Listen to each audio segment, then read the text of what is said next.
So here's a question for you. When the coronavirus vaccine becomes available, do you plan to take it? Some of you watching will say, absolutely, yes. Others will say, you're not sure. And still others will say, absolutely not. There's no way. Well, the truth is, for those of you who are unsure, or those of you who say no, Yale University is working on a study to make sure they know how to properly manipulate you into actually taking the vaccine. Not kidding about this. The study is being created to figure out different ways to message or persuade Americans to take the vaccine when it becomes available. And some of what that particular study is looking at will probably infuriate you. I'm Ben Swan, and this is Truth in Media.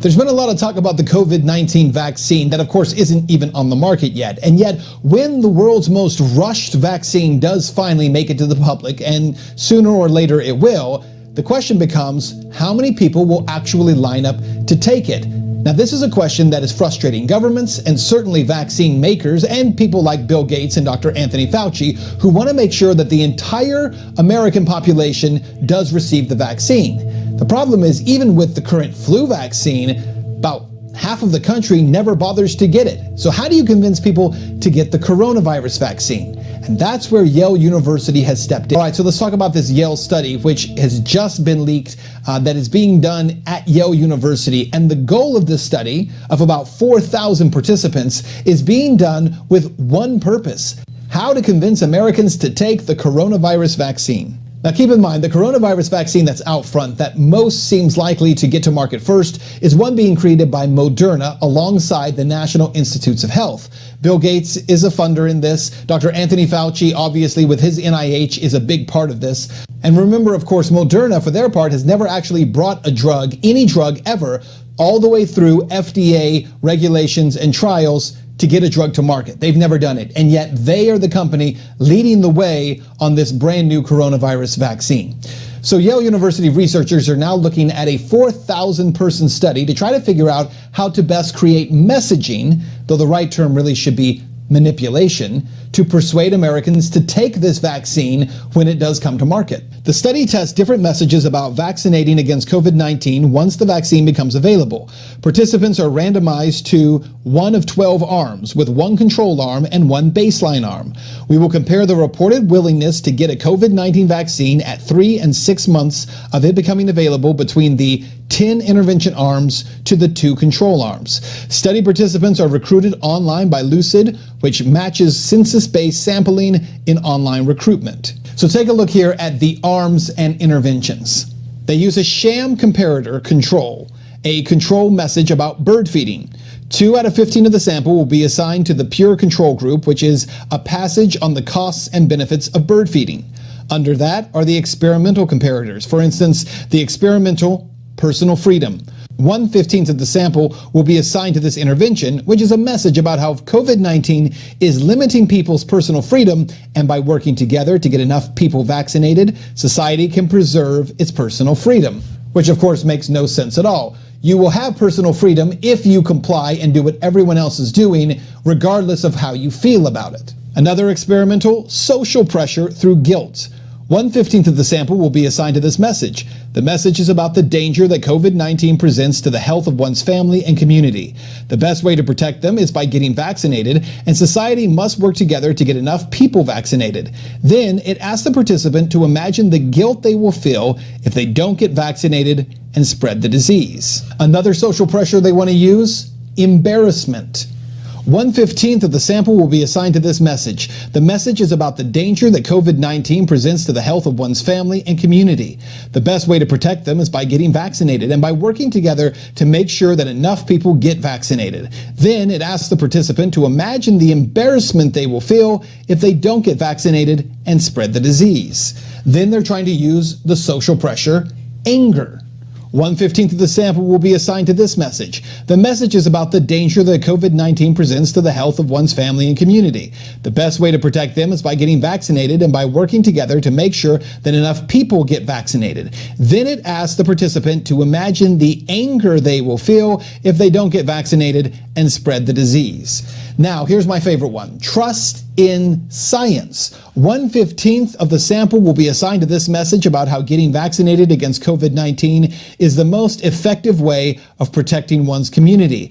Vaccination is backed by science. If one doesn't get vaccinated, that means that one doesn't understand how infections are spread or who ignores science. Trust in science, they say, is not based upon trusting the fact that, by the way, not all vaccinations work for all people. And by the way, even the flu vaccine that is taken by millions of people every year only affects 60 to 40% of those who actually get the vaccine. We'll talk about more about that in a minute, because the CDC's own numbers show only 40 to 60% of the people who take the flu vaccine actually have benefit from it.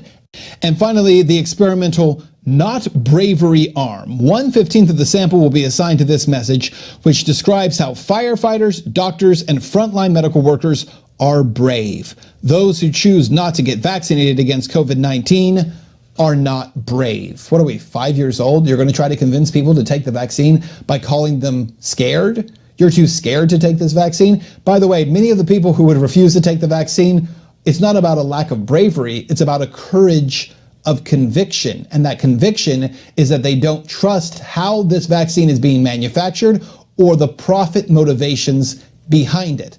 That's not about cowardice, it's about courage of conviction. But going on from there, Microsoft co-founder Bill Gates has said that people could need multiple doses of a potential coronavirus vaccine to immunize themselves from the coronavirus. If necessary, the multiple doses could require more than 7 billion vaccinations to be administered worldwide.